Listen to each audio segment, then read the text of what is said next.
in a manner that consistently suggests I will not allow you to make any sort of judgments based on my comments. Picture a flamboyant billionaire at the Monaco Grand Prix, hosting a late-night party aboard a 311-foot super yacht, brimming with celebrities and champagne.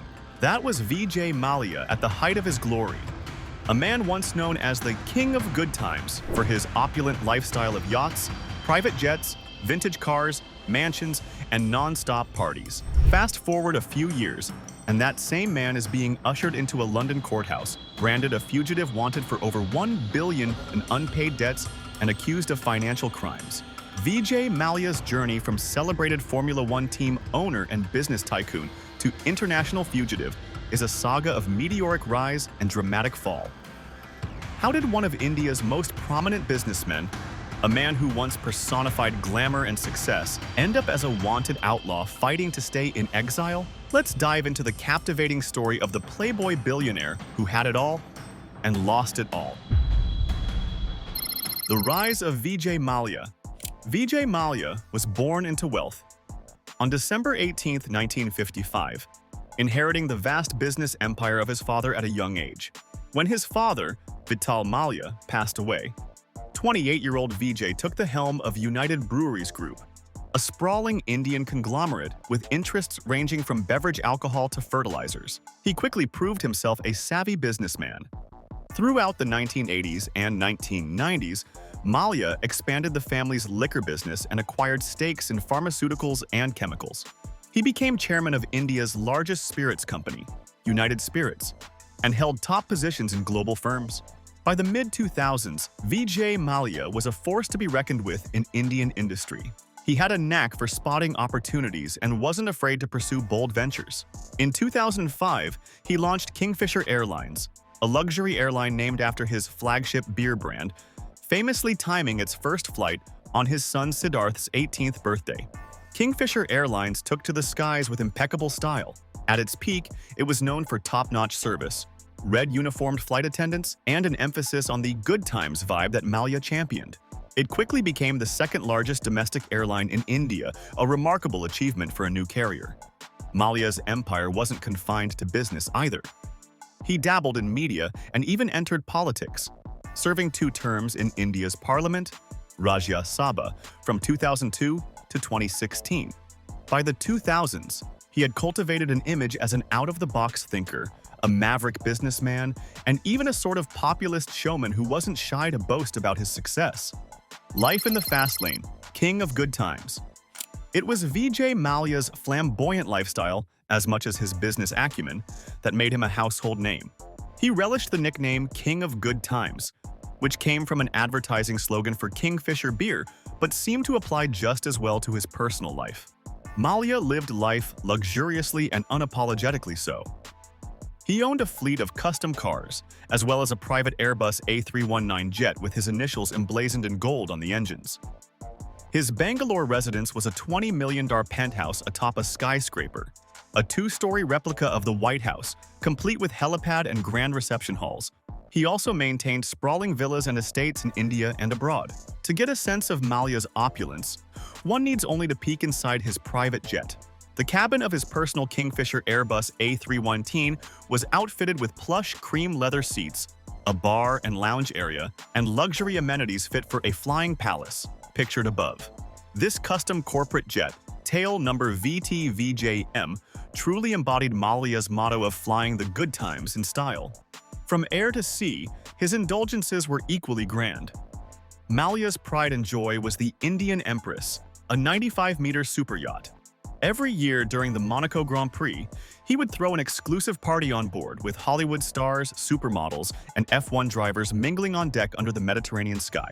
The sight of Mallya in a jazzy printed shirt and sunglasses, dancing and clinking glasses on that yacht became emblematic of an era of excess. Racing ambitions. Owning an F1 team. Mallya's entry into Formula One was driven by both passion and national pride. In 2007, he teamed up with Dutch businessman Michiel Mol to purchase the failing Spiker F1 team for $88 million. He rebranded it as Force India, making it the first ever Indian-registered team in Formula One history. For Mallya, a lifelong motorsport enthusiast, this was a dream come true. He wanted India to have a visible presence in the glamorous F1 circus, and he became the team principal, often seen on the pit wall during races sporting the Indian tricolor on his team shirt. The early days of Force India were challenging. In the 2008 debut season, with drivers Giancarlo Fisichella and Adrian Sutil, the team did not score a single point. But Mallya remained optimistic, pumping in funds and motivating his crew to steadily improve the car's performance. His patience paid off spectacularly at the 2009 Belgian Grand Prix. Fisichella grabbed a shock pole position and finished second, giving Force India its first podium, a moment of triumph that stunned the F1 world. Under Mallya's ownership, the small team from Silverstone punched above its weight in subsequent seasons. Force India grew into a respectable midfield contender, consistently finishing among the top teams despite a fraction of their budgets. In 2016, the team achieved its best-ever result, finishing fourth in the Constructors' Championship, thanks to the talents of Sergio Perez and Nico Hülkenberg. They repeated the fourth-place finish in 2017 as well. For Indian fans, Force India's success was a proud accomplishment, and Mallya basked in the adulation as the team owner who put India on the F1 map. The Kingfisher Airlines crash, debt, and disaster. The beginning of Mallya's downward spiral can be traced to the implosion of Kingfisher Airlines, his most ambitious venture. Launched in 2005 with great fanfare and initially lauded for its quality service, Kingfisher Airlines expanded rapidly during India's aviation boom. But by 2011 to 2012, the airline began running into severe turbulence, and not the kind that seatbelts could fix. Aggressive expansion, high operational costs, rising fuel prices, and a poorly executed merger with a low-cost carrier all led to Kingfisher accumulating massive losses. Mallya's airline that once flew high was soon on the brink of insolvency. By October 2012, Kingfisher Airlines collapsed under a mountain of debt. The carrier had to ground its fleet as it could no longer pay for fuel or leasing costs. Shockingly, more than 4,000 Kingfisher employees had gone unpaid for 7 months, leading to staff protests and a partial strike that ultimately forced the airline to shut down operations. The financial situation was so dire that the government suspended Kingfisher's license to fly. As creditors banged on the doors and airplanes were repossessed by lessors, the human cost of the airline's failure became tragically evident. In one heartbreaking incident, the wife of a Kingfisher employee died by suicide, leaving behind a note that cited the family's financial distress after her husband had not received his salary for 6 months. This tragedy underscored how badly the airline's collapse had devastated ordinary employees' lives. Mallya's response to the crisis earned him scathing criticism. Even as his airline's staff begged for their salaries and the company defaulted on loans, Mallya appeared to continue his lavish lifestyle unabated. The most infamous example was his 60th birthday party in December 2015, a 2-day extravaganza in Goa featuring international pop star Enrique Iglesias serenading a crowd of VIP guests. Photos and videos surfaced of the opulent celebration at a time when former Kingfisher pilots and engineers were struggling to make ends meet. The optics were terrible. It looked as if Mallya was fiddling while Rome burned. Indeed, a group of Kingfisher employees wrote an open letter around that time, condemning Mallya for throwing such parties while employees stopped getting paid, and blaming his mismanagement for the company's downfall and their misery. Public sentiment in India was rapidly turning against the tycoon.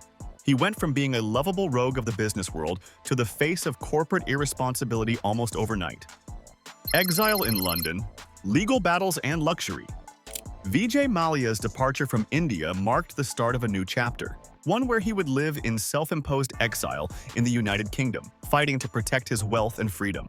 When news of his flight to London broke in March 2016, it caused a media storm in India. Here was a high-profile billionaire, by then often dubbed an absconding debtor, escaping just as accountability was closing in.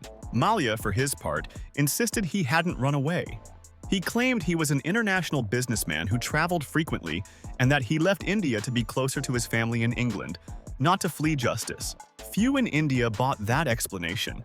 Indian authorities reacted by revoking Mallya's passport in April 2016 and pushing Interpol to issue a warrant for his arrest. Meanwhile, courts in India began to crack down on his assets. Banks moved to seize Mallya's properties that had been kept as collateral: a sprawling seaside villa in Goa, the Kingfisher Villa, his Indian corporate headquarters, Kingfisher House in Mumbai, multiple luxury flats, and shareholdings in companies. The Enforcement Directorate eventually attached assets totaling around 1.1 billion belonging to Mallya by the end of 2016, one of the largest asset seizures in Indian financial crime history. Practically, Vijay Mallya's financial empire in India had crumbled. His airline was defunct, he had resigned from the chairmanship of United Spirits in 2015, and his stake in United Breweries was gradually sold off to Heineken. As India was aggressively pursuing him, Mallya settled into a life of relative comfort in Britain. He took up residence in a luxurious 11.5 million country home in Hertfordshire, a mansion that, in an ironic twist, had once been owned by the father of F1 champion Lewis Hamilton. Despite the cloud of accusations, Mallya was often seen living life much as before, attending cricket matches at Lord's, dining at fine restaurants, and being driven around in high-end cars. British journalists spotted him at racecourses and pubs. He even continued to dress flamboyantly, though perhaps the parties were more low-key. This brazen continuance of the high life did not escape the notice of Indian media, which splashed photos of Mallya's silver Maybach in London and pointed out that his personal jet, once adorned with his initials in gold, had been seized and auctioned off back in India. It was a tale of two realities. In India, he was a fugitive debtor, but in the UK, he remained a free man, fighting extradition with a high-powered legal team. Vijay Mallya's story is a cautionary tale of extravagance, ambition, and a fall from grace on the global stage. Once hailed as the Branson of Bangalore for his innovative business empire spanning airlines, liquor, and sports, Mallya flew too close to the sun.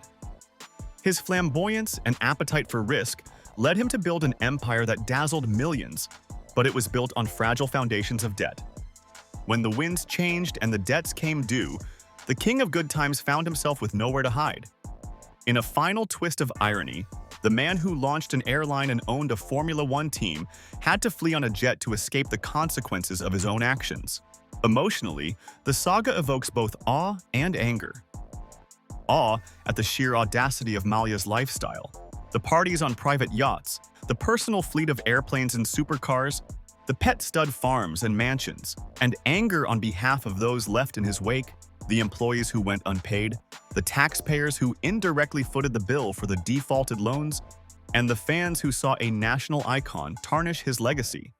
He has been described by a UK court as a flashy, bejeweled playboy who conned bankers, and by former colleagues as a charismatic leader who perhaps started with good intentions but lost his way. From super yachts and grid passes to courtrooms and frozen assets, Vijay Mallya's rise and fall shows that the good times always come with a bill. Was he a visionary who overreached, or a cautionary tale of hubris? Share your take in the comments, hit like, and subscribe for more untold F1 stories.